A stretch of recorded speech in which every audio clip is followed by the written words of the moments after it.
August 12th, 2021, Moab, Utah. A police officer pulls over a white Ford Transit van near Arches National Park. Inside are 22-year-old Gabby Petito and her fiancé, Brian Laundrie. Someone called 911 reporting a domestic dispute. The couple had been arguing. Witnesses saw him slapping her, saw her crying, saw what looked like violence. The officers separate them. Question them. Gabby is crying, hyperventilating. Brian is calm, collected, explaining.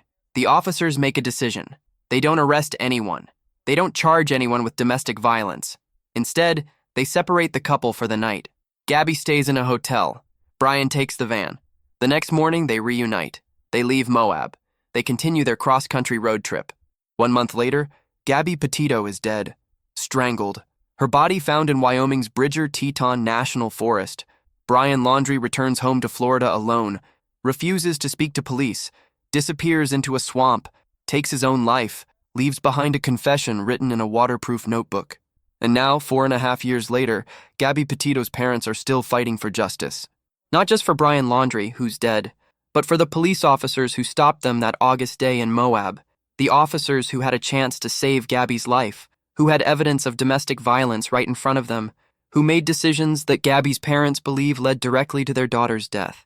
On March 4th, 2026, the Utah Supreme Court will hear arguments in a $50 million wrongful death lawsuit filed by Joe Petito and Nicole Schmidt against the Moab Police Department.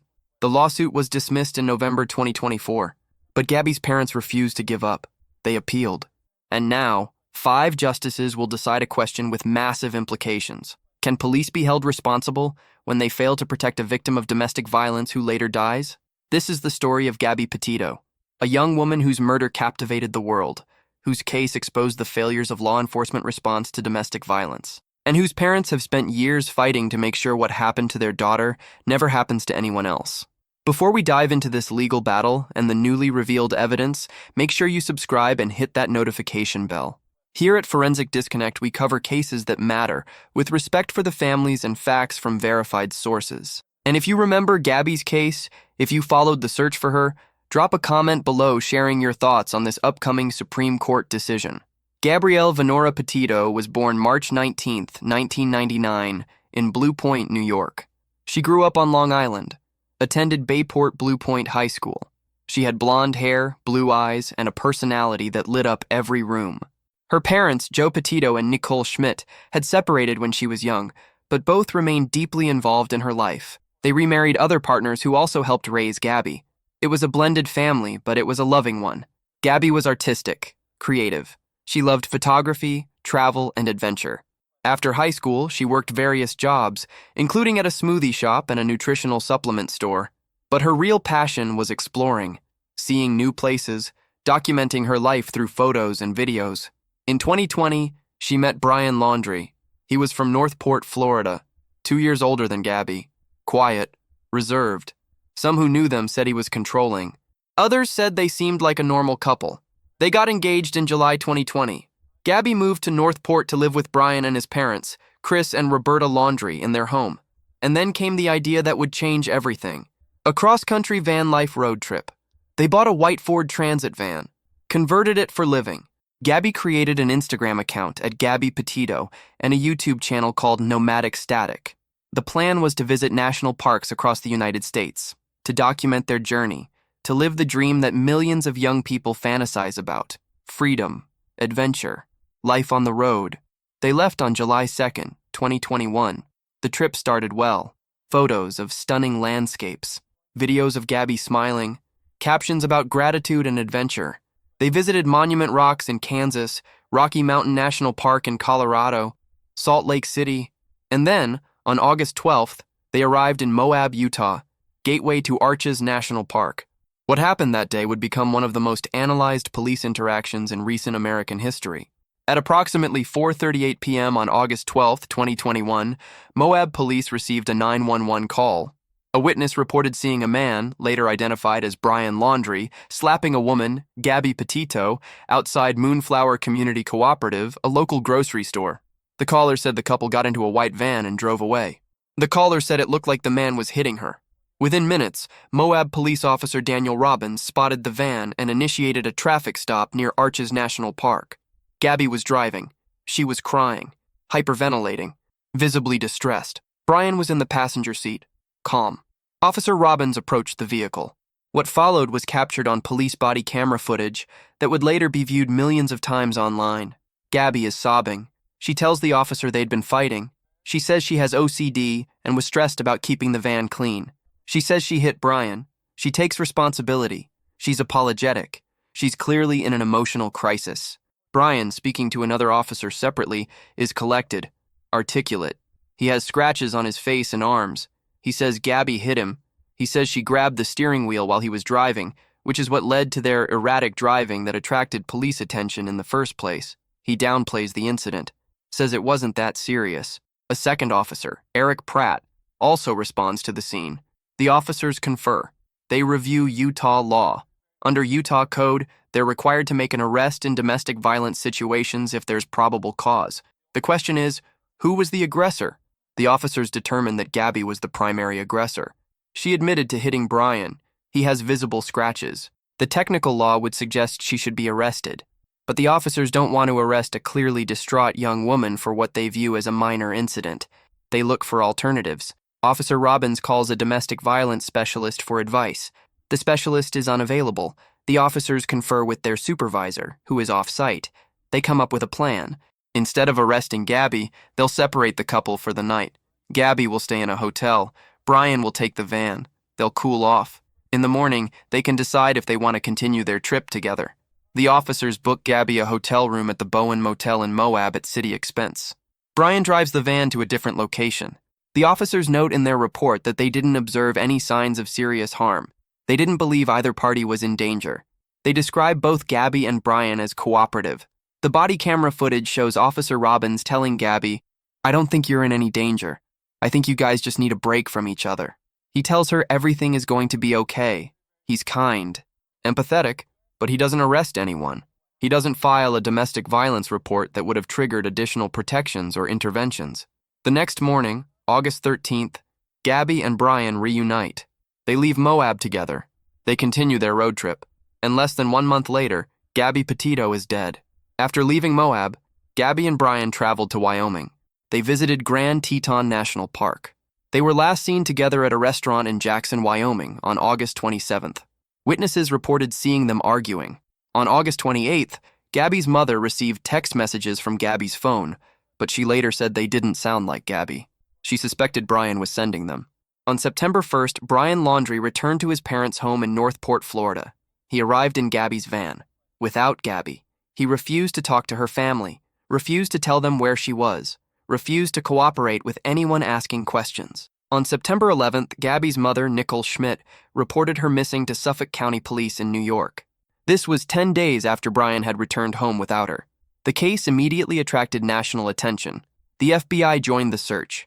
Social media exploded with theories, speculation, and amateur investigations. On September 17, police executed a search warrant at the Laundrie home in Northport. Brian's parents told police he had left on September 13th to go hiking in the Myakkahatchee Creek Environmental Park and hadn't returned. They waited 4 days to report this. On September 19, 2021, search teams found a body in the Bridger Teton National Forest in Wyoming, near where Gabby and Brian had been camping. It was Gabby. The Teton County coroner ruled her death a homicide. The cause, manual strangulation. She had been dead for approximately 3 to 4 weeks, killed sometime in late August. The FBI named Brian Laundrie a person of interest. A federal arrest warrant was issued for him, not for murder, but for unauthorized use of a debit card. Specifically, using Gabby's Capital One bank card after her death. A massive manhunt ensued. The FBI searched the Florida Reserve where Brian's parents said he'd gone hiking. Hundreds of law enforcement officers, drones, helicopters, canines. The search lasted weeks. On October 20th, 2021, Brian Laundrie's remains were found in the Myakkahatchee Creek Environmental Park, partially submerged in water in an area that had previously been underwater. His parents had joined law enforcement in searching that day and found some of his belongings, including a backpack. His body was nearby. The medical examiner determined Brian died of a self-inflicted gunshot wound to the head. In a waterproof bag near his body, investigators found a notebook. Inside, Brian had written a confession. He admitted to killing Gabby. He claimed it was a mercy killing because she was injured and in pain after a fall. He said he didn't want her to suffer. It was a claim no one could verify or disprove. Gabby couldn't tell her side of the story. The FBI closed its investigation. Brian Laundrie was the only suspect. He was dead. There would be no trial, no criminal prosecution, no day in court for Gabby's family. But Gabby's parents weren't done seeking justice. If the criminal justice system couldn't hold anyone accountable, they would turn to the civil justice system. And they had questions, serious questions, about whether Gabby's death could have been prevented, about whether law enforcement failed their daughter, about whether those failures cost Gabby her life. In November 2021, just weeks after Brian's body was found, Gabby's parents, Joe Petito and Nicole Schmidt, filed a civil lawsuit against the Moab Police Department. The lawsuit alleged that on August 12, 2021, Moab police officers failed to properly investigate and respond to the domestic violence incident involving Gabby and Brian. The lawsuit argued that the officers ignored obvious warning signs, that they misidentified Gabby as the aggressor when she was actually the victim, that they failed to follow Utah's domestic violence laws, and that had they properly assessed the situation and arrested Brian, Gabby would still be alive today. The lawsuit also pointed to an independent investigation commissioned by the city of Moab after Gabby's death. That investigation, completed by a consulting firm, found that the two responding officers, Daniel Robbins and Eric Pratt, had made several unintentional mistakes. The report stated the officers should have cited someone for domestic violence under Utah law. It recommended software upgrades and additional training for the department. Gabby's parents saw this as vindication, an admission that the officers got it wrong. They filed their $50 million wrongful death lawsuit seeking damages and, more importantly, accountability. The city of Moab fought back. They argued they had governmental immunity. Under Utah law, government entities and their employees are generally immune from civil lawsuits, except in specific circumstances. Moab's attorneys argued that even if the officers made mistakes, those mistakes didn't meet the legal threshold to override governmental immunity. For over 3 years, the case wound through the courts, depositions, motions, legal arguments. And in November 2024, a Grand County judge sided with Moab. The judge dismissed the lawsuit, ruling that Utah's governmental immunity framework protected the city and its officers. The judge found that while the officers may have made errors, those errors didn't rise to the level of gross negligence or willful misconduct that would strip away their immunity. For Gabby's parents, it was devastating. Another door closing. Another system failing to hold anyone accountable for their daughter's death. But they appealed. And on January 30th, 2026, the Utah Supreme Court announced it will hear oral arguments on March 4th. This is huge.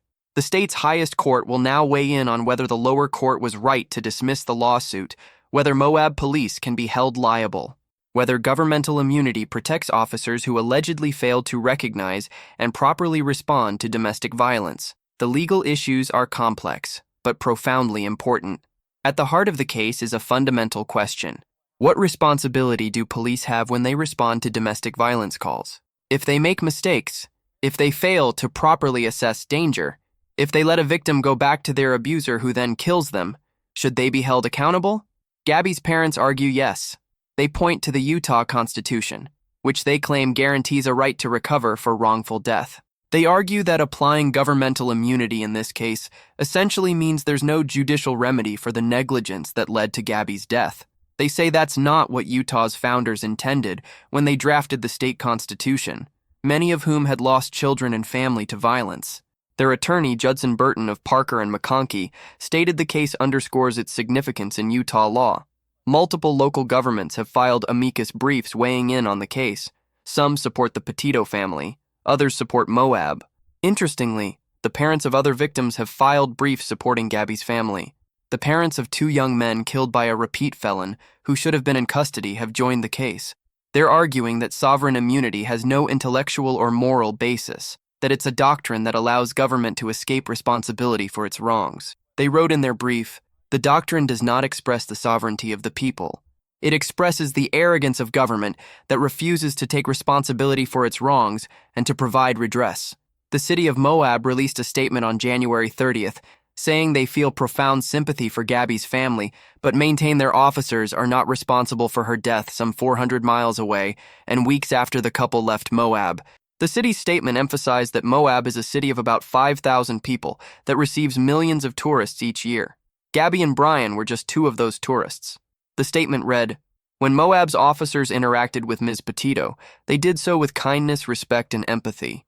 The officers also separated Ms. Petito from Mr. Laundrie for the night. The following day, the couple voluntarily reunited and left Moab like millions of other tourists before and since." Moab's legal argument centers on causation and foreseeability. Their attorneys argue the officers couldn't have known Brian would kill Gabby weeks later and hundreds of miles away. They argue the officers acted reasonably given the information they had. They argue that blaming Moab police for Brian Laundrie's actions is a legal and logical stretch too far. But Gabby's parents see it differently. They point to warning signs the officers allegedly missed or ignored. Let's examine those warning signs. First, the 911 call. The caller specifically reported seeing a man hitting a woman, slapping her. This was not a mutual fight. This was one person assaulting another. Yet when officers arrived, they seemed to flip the script. They focused on Gabby's admission that she hit Brian and on the scratches on his face and arms. Domestic violence experts say this is a common mistake. Victims often fight back. They scratch, hit, push in self-defense or out of desperation. Officers who aren't properly trained in domestic violence dynamics can misidentify the victim as the aggressor, especially if the victim is emotional and the abuser is calm. Second, Gabby's emotional state. The body camera footage shows her in acute distress, sobbing, hyperventilating, apologizing profusely, blaming herself. These are classic signs of an abuse victim. Someone who's been conditioned to believe everything is their fault. Someone terrified of the consequences of speaking up. Brian, in contrast, is composed. He's rational. He explains away the scratches. He downplays the incident. He presents himself as the reasonable one. This dynamic, where the abuser appears calm and the victim appears unstable, is textbook. It's exactly what domestic violence training teaches officers to look for. Yet the Moab officers seem to take the interaction at face value. Third, the physical evidence. Brian had scratches on his face and arms. These could have been defensive wounds from Gabby trying to protect herself. They could have been from her trying to escape. But the officers interpreted them as evidence that Gabby was the aggressor. Fourth, and perhaps most troubling, is what happened after the stop. The officers separated them for one night, then let them reunite the next morning. There was no follow-up, no safety planning with Gabby, no resources provided for domestic violence victims, no arrest that would have triggered a protection order or mandatory intervention.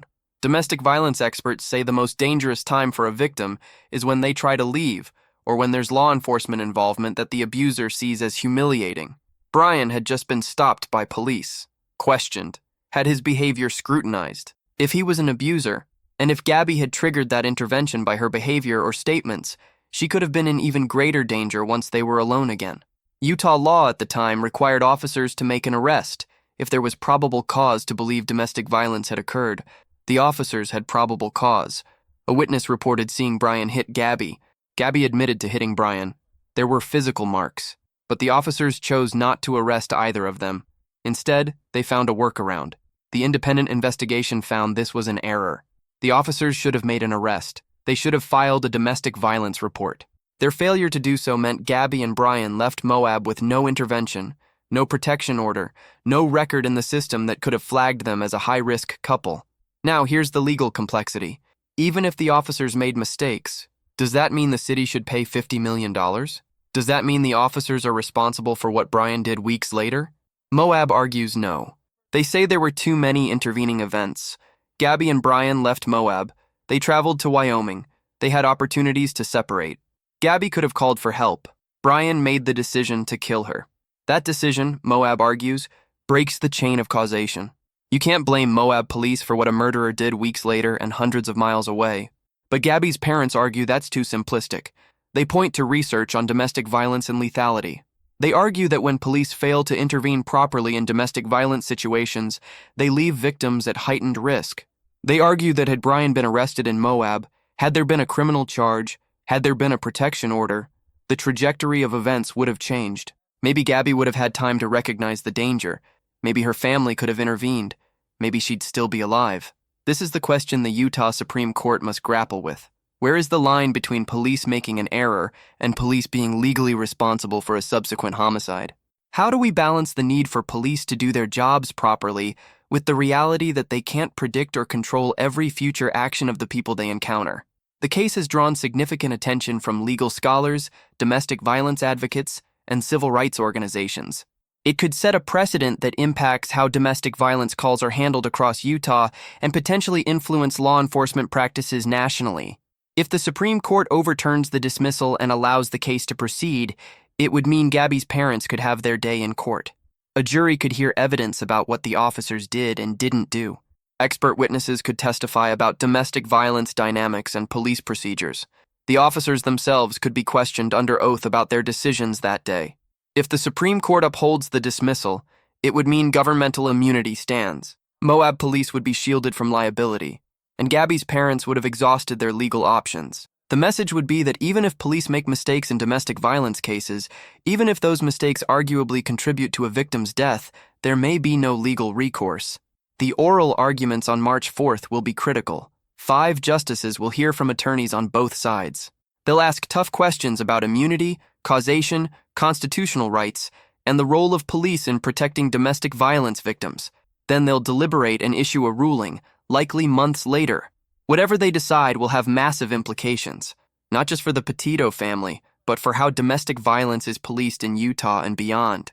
It will send a message about whether the legal system holds law enforcement accountable when they fail to protect the vulnerable. It will shape training, policies, and practices for years to come. Gabby Petito's case became a cultural phenomenon. Her disappearance sparked one of the most intense social media-driven investigations in history. Millions followed the story, shared theories, analyzed evidence, criticized Brian's silence and his family's refusal to cooperate. When her body was found, when Brian's confession was revealed, there was a sense that the mystery was solved. Justice, in the form of knowing what happened, had been achieved. But for Joe Petito and Nicole Schmidt, justice isn't just knowing what happened to their daughter. Justice is accountability. Justice is systemic change.